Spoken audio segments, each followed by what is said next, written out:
এভাবেই রান্না করতে করতেও মেরে ফেলা যায়। মেয়ে মানুষ তো, এদের সাথে যা খুশি তাই করা যায়।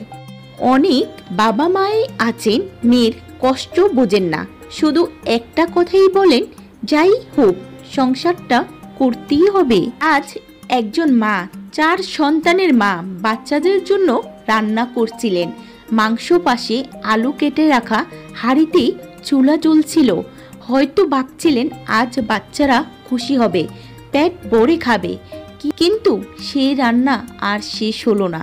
কত সুন্দর সাজানো ঘর, সাজানো সংসার সব পড়ে আছে। 1.5 বছরের দুধের শিশু, মায়ের কোল ছাড়া থাকেই না। 4টা এতিম সন্তান মা মা করে কাঁদছে, মাকে মেরে ফেলা হয়েছে।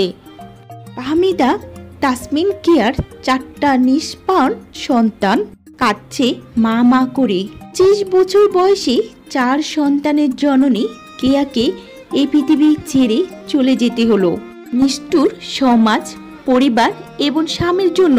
কেয়া তার বাবা মাকে বলেছিল, হাজবেন্ড অনেক সময় মারধর করে, প্রচন্ড রাগী, এই সংসার আর করতে চায় না।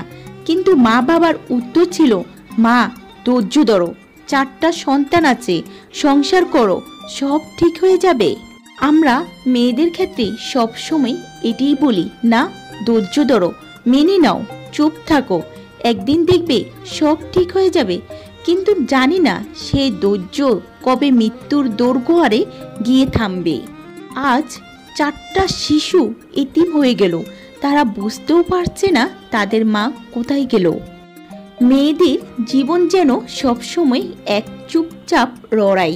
শুরুর দিনগুলোতে হাসি, স্বপ্ন, সাজগোজ, তারপর ধীরে ধীরে সহ্য সহ্য সহ্য, শেষে কোথায় যেন হঠাৎ করে ইতি টেনে দেয়া হয়। কখনো হাত দিয়ে, কখনো সময় দিয়ে, কখনো বা সমাজের চাপ দিয়ে।